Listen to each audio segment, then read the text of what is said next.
நமது ஆண்டவரும் மீட்பெருமாகிய இயேசு கிறிஸ்துவின் கிருபையுள்ள நாமத்திலே உங்கள் யாவருக்கும் அன்பின் வாழ்த்துக்கள் கூறி இன்றைய தியானத்திற்கு உங்களை தயவோடு அழைக்கிறோம். இன்றைய தியான பகுதி சங்கீதங்களின் புஸ்தகம் 98ஆம் சங்கீதம் 1 முதல் 9 வசனங்கள். சங்கீதம் 98 1 முதல் 9 வசனங்கள்.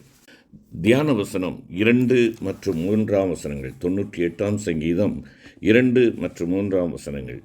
கர்த்தர் தமது இரட்சிப்பை பிரஸ்தாபமாக்கி தமது நீதியை ஜாதிகளுடைய கண்களுக்கு முன்பாக விளங்க பண்ணினார். அவர் இஸ்ரவேல் குடும்பத்துக்காக தமது கிருபையையும் உண்மையையும் நினைவு கூர்ந்தார். பூமியின் எல்லைகளெல்லாம் நமது தேவனுடைய இரட்சிப்பை கண்டது. அவர் இஸ்ரவேல் குடும்பத்துக்காக தமது கிருபையையும் உண்மையையும் நினைவு கூர்ந்தார். நினைவு கூறும் ஒரு ஆண்டவர். இதை கேட்டுக்கொண்டிருக்கிற அருமையான கர்த்தருடைய பிள்ளையே, அவர் உனக்காக உன் குடும்பத்திற்காக அவர் கொண்டிருந்த கிருபையையும் உண்மையையும் நினைவு கூர்ந்தார். அவருடைய சிந்தையிலே, அவருடைய மனதிலே, அவருடைய எண்ணத்திலே நீசனாகிய நீயும் நானும் இருப்பதை எண்ணி நாம் ஆண்டவருக்கு நன்றி செலுத்த வேண்டும். ஆகையினால் தான் இங்கே நாம் பார்க்கிறோம், சங்கீதக்காரர் சொல்லுகிறார், அவர் இஸ்ரவேல் குடும்பத்துக்காக தமது கிருபையையும் உண்மையையும் நினைவு கூர்ந்தார். இதை எபிரேயாக்கியம் குறிப்பிடுகின்ற பொழுது எவ்விதமாக சொல்லுகிறார்? எபிரேயர் 12ஆம் அதிகாரம் 2வது வசனம். அவர் தமக்கு முன் வைத்திருந்த சந்தோஷத்தின் பொருட்டு அவமானத்தை எண்ணாமல் சிலுவையை சகித்து தேவனுடைய சிங்காசனத்தின் வலது பார்சத்தில் வீற்றிருக்கிறார். அவருக்கு முன்பாக ஒரு சந்தோஷம் இருந்ததாம். அந்த சந்தோஷத்தின் காரணமாக அவமானத்தை எண்ணாமல் சிலுவையை சகித்தார் என்பதாக சொல்லுகிறார். ஆம், அந்த சந்தோஷம் என்ன? என்னை கேட்டுக்கொண்டிருக்கிற அருமையான சகோதரனே, சகோதரியே, அந்த சந்தோஷம் என்ன? சிலுவை பாடுகளில் அவருக்கு முன்பாக வைக்கப்பட்டிருந்த சந்தோஷம் நீயும் நானும் என்பதை நாம் அறிந்து கொள்ள வேண்டும். நாம் தான் அவருக்கு சந்தோஷம். உன்னையும் என்னையும் அவருடைய பிள்ளைகளாக, மக்களாக தெரிந்தெடுப்பதற்காக தேவன் கொண்ட அந்த மேன்மையான காரியம்தான் அவருக்கு சந்தோஷமாக இருந்தது. அந்த சந்தோஷத்தின் பொருட்டு தன்னுடைய சரீரத்தை தன்னுடைய முழுமையுமாக அவர் என்ன செய்தார்? ஒப்பு கொடுத்தார் என்பதாக நாம் பார்க்கிறோம். கல்வாரி சிலுவையில் தொங்கிக் கொண்டிருந்த வேளையில் உன்னையல்லவா தம்முடைய நினைவிலே கொண்டவராக இங்கே காணப்படுகிறார். பிரியமான கர்த்தருடைய பிள்ளையே, அவரது சிலுவை பாடுகளில் அவருக்கு முன்பாக வைக்கப்பட்டிருக்கிற மிக பெரிய சந்தோஷம் நீ என்பதை மறந்து போகாதே.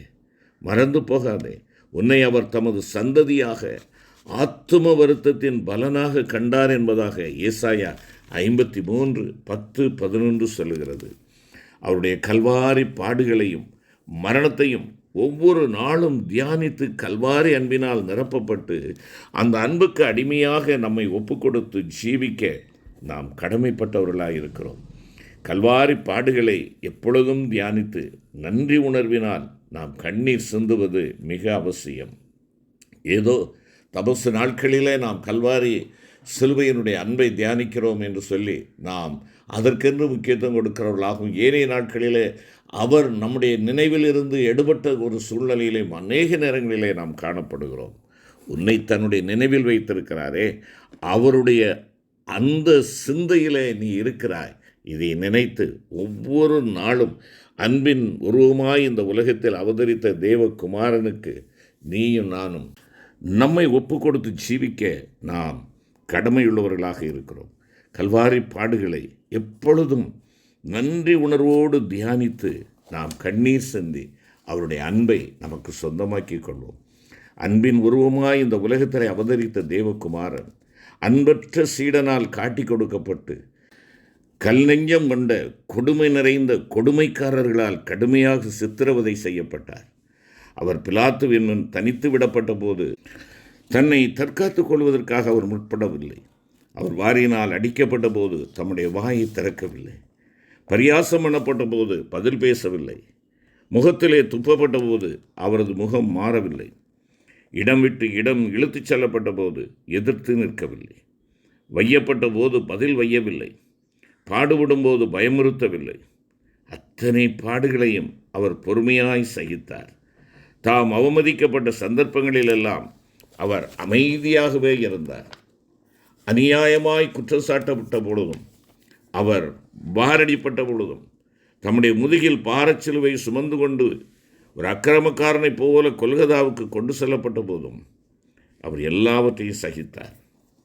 மனித வர்க்கத்திற்காக பரிதபித்து அவர்கள் மேல் மனதுருகி அவர்களுக்கு நன்மையே செய்து வந்த தேவ மைந்தன் மனுக்குலத்தால் புறக்கணிக்கப்பட்டவராய் இரக்கமற்ற பாதகர்களால் 2 கள்ளர்கள் நடுவே சிலுவையில் அறையப்பட்டார். வழிநடப்போரும் பிரதான ஆசாரியரும் வேதபாரகரும் மூப்பரும் அவரை நிந்தித்து பரியாசம் பண்ணி, நீ தேவனுடைய குமாரனானால் சிலுவையிலிருந்து இறங்கி வா என்று அவரை தூஷித்த போதிலும் கூட அவர் சிலுவையிலிருந்து அகலாதவராய் தம்முடைய ஜீவனை ரட்சித்துக் கொள்ள முற்படாமல் என்னுடைய ஆத்துமாவை நித்திய அழிவிலிருந்து மீட்கும்படியாக தம் ஜீவனையே சிலுவையில் பலியாக்கினார். அவர் சகித்த அத்தனை பாடுகளும் அன்பான தேவனுடைய பிள்ளையே உன்னுடைய மீட்புக்காக அல்லவா? சுருங்கச் சொல்வோம் என்றால், உனக்கு நித்திய மீட்பை உண்டு பண்ணும்படி அவர் இவ்வளவு பெரிய கிரயம் செலுத்தியிராவிட்டால் நீ என்றென்றுமாய் அழிவுக்குட்பட்டிருப்பாய். உனக்கு மீட்பே கிடைத்திராது. தலை சாய்க்க உலகில் இடமில்லாதவராய் வாழ்ந்தவர் முடிவாக ஈனச் சிலுவையில் தமது தலையை சாய்த்து ஜீவனை விட்டார். அவ்வேளையில் தானே அவர் உன்னையல்லவா நினைத்தார். அவருடைய மாசற்ற அன்பையும் ஒப்பற்ற தியாகத்தையும் உன்னால் உணர முடிகிறதா? நீ அவருடைய சந்தோஷமாய் இருக்கிறாய் என்பதை அவர் அந்த சிலுவையில் உன்னை நினைத்தார் அல்லவா? கல்வாரியின் இந்த கோர காட்சியை கண்டு உன்னுடைய கல் நெஞ்சம் கரையாமல் இன்னும் கடினப்பட்டதாக இருக்கிறதோ? நாம் பாவிகளாய் இருக்கையில் கிறிஸ்து நமக்காக மரித்ததினாலே தேவன் நம்மேல் வைத்த தமது அன்பை விளங்க பண்ணுகிறார் என்று சொல்லி ரோமர் 5:8 வாசிக்கிறோமே. நாம் பாவிகளாய், தேவனுக்கு சத்துருக்களாய், பலவீனர்களாய் இருந்த பொழுது, தேவனை அறியாதவர்களாய் இருந்த பொழுது, அவருக்கு தூரமானவர்களாய் இருந்தபோது கர்த்தராகிய இயேசு கிறிஸ்து நம் ஒவ்வொருவருக்காகவும் மரணத்தை ருசி பார்த்தார். பாவம் அறியாதவரும் பாவம் செய்யாதவரும் பாவம் இல்லாதவரும் பரிசுத்தரும் குற்றமற்றவரும் மாசில்லாதவரும் பாவிகளுக்கு விலகினவருமான இந்த இயேசுவானவர் என்பதாக பவுலடிகளார் அவரை குறித்து சொல்லுகிறதை 2 கொரிந்தியர் 5:21 பார்க்கிறோமே. ஏன் சிலுவையை சுமந்து சிலுவையில் அறையப்பட்டு தம்முடைய இரத்தம் முழுவதையும் சிந்தி மரிக்க வேண்டும்? உனக்கும் எனக்கும் நாம் ஒவ்வொருவரும் பாவமில்லாத பரிசுத்த ஜீவியம் செய்ய வேண்டும் என்பதற்காக அல்லவா? உன்னுடைய மனதின் எண்ணங்களும் கற்பனைகளும் பரிசுத்தமானவைகளாக மாற்றப்படும்படியாகவே அவருடைய சிரசில் முள்முடி சூட்டப்பட்டது. உன்னை நீதிமானாக மாற்றும்படியாகவே அவர் அநியாயமாய் குற்றம் சாட்டப்பட்டார். உன்னை கோபாக்கினையினின்று தப்பிவிக்கும்படியாகவே குற்றமற்ற மாசற்ற தேவகுமாரனின் இரத்தம் சிந்தப்பட்டது.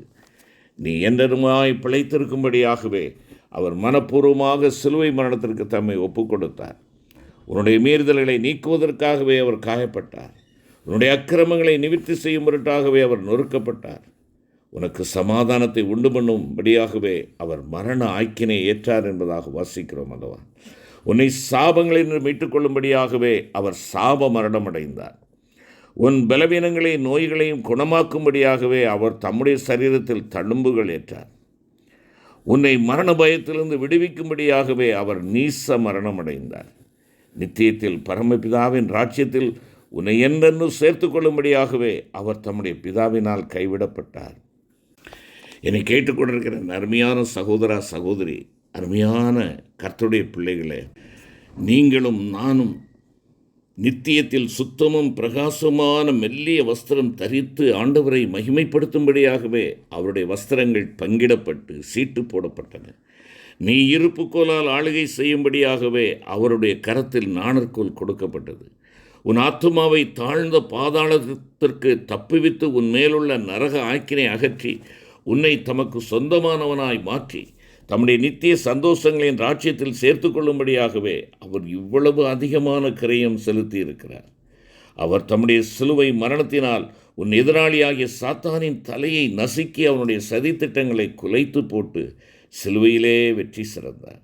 உன்னை முற்றுமுடிய ரட்சிக்க வல்லவராயிருக்கிற அவர் இன்றும் பிதாவின் வலது பார்சத்தில் உனக்காக பரிந்து பேசி கொண்டிருக்கிறார். அருமையான தேவ பிள்ளையே, உன் ரட்சிப்புக்காக மாத்திரமல்ல, உன்னுடைய பூரணத்திற்காகவும் கல்வாரி சிலுவையில் அவர் சகலத்தையும் செய்து முடித்திருக்கிறாரே. ஆண்டவராய் இயேசு கிறிஸ்து கல்வாரி சிலுவையில் சொல்லொன்னா பாடுகளை சகித்தவராய் பலியானது நிமித்தம் மாபெரும் ரட்சிப்பை இலவசமாக பெற்றிருக்கும் தேவ பிள்ளையே, உன்மேல் மாபெரும் அன்பும் பரிவும் உள்ளவராய் உன்னை நினைத்து உனக்காகவே அத்தனை பாடுகளையும் சகித்து மரித்த அவருடைய மரணத்தை நீ அனுதினமும் தியானித்து நன்றி நிறைந்த இருதயத்தோடு அவரை துதித்து அவருடைய அன்பினால் நிரப்பப்படும்படியாய் நம்மை ஒப்புக் கொடுப்போம். நமக்காக செலுத்தப்பட்ட கிரயத்தை நாம் எப்பொழுதும் நினைவு கூறுகின்ற பொழுது நமக்கு கிடைத்திருக்கும் இந்த மாபெரும் ரட்சிப்பை நம்மால் ஒருபோதும் அலட்சியம் பண்ண முடியாது. நீ உன் ஆத்தும ரட்சிப்பை காத்துக்கொண்டு அதில் நிலைத்திருந்து வளருவாய். உன் பரிதாபமான நிலையை ஆனந்த பாக்கியமான அனுபவமாக மாற்றுவதற்காக செலுத்தப்பட்ட அந்த ஒப்பற்ற விலைக்கிரயத்திற்கு பதிலாக நீ உன்னுடைய அருமை ஆண்டவராகிய இயேசுவுக்கு என்ன செய்ய போகிறாய்? செபிப்போம். கிருபை நிறைந்த ஆண்டவரே, சிலுவையிலே என்னை நினைத்தீரப்பா. உம்முடைய பாடுகள், அகால வேதனைகள், மரண வேளையிலும் கூட ஆண்டவரே, உமக்கு முன்பாக இருந்த சந்தோஷமாக எங்களை வைத்து எங்களுடைய விடுதலைக்காக, மீட்புக்காக, எங்களுடைய மேன்மைக்காக இந்த பாடுகளை ஏற்றுக்கொண்ட அன்பின் தகப்பனே, உம்முடைய நினைவிலே நாங்கள் இருப்பதற்காக நன்றி ராஜா. உம்முடைய நினைவிலே எங்களை வைத்திருக்கிற தெய்வமே, நாங்கள் ஒவ்வொரு நாளும் எங்கள் தேவனுடைய அன்பின் மகத்துவத்தை நாங்கள் நினைத்து நினைத்து உமக்கு உகந்தவர்களாய் உம்முடைய சாட்சிகளாய் ஜீவிக்க எங்களுக்கு கிருபை தாரும். மீட்பர் இயேசு கிறிஸ்துவின் மூலமே வேண்டிக் கொள்கிறோம் நல்ல பிதாவே. ஆமென்.